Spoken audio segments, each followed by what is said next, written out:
কানাডাকে হারিয়ে বিশ্বকাপ মিশন শুরু করেছে যুক্তরাষ্ট্র।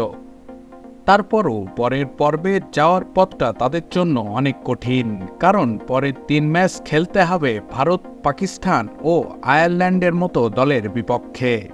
অবশ্য প্রতিপক্ষ নিয়ে খুব একটা ভাবতে চান না মোনাক প্যাটেল।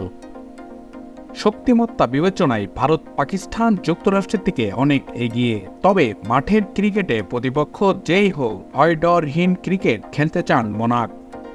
তিনি বলেন, যেভাবে খেলেছি সেভাবে খেলে যেতে চাই। ভারত বা পাকিস্তান কোনো দলের বিপক্ষেই ভয়ডরহীন ক্রিকেট থেকে সরতে চায় না।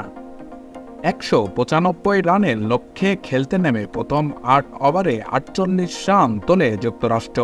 তখন জয়ের জন্য যুক্তরাষ্ট্রের প্রয়োজন ছিল ৭২ বলে ১৪৭ রান। এরপর জন্স ও গুসের ৫৮ বলে ১৩১ রানের চুটিতে জয় পায় যুক্তরাষ্ট্র।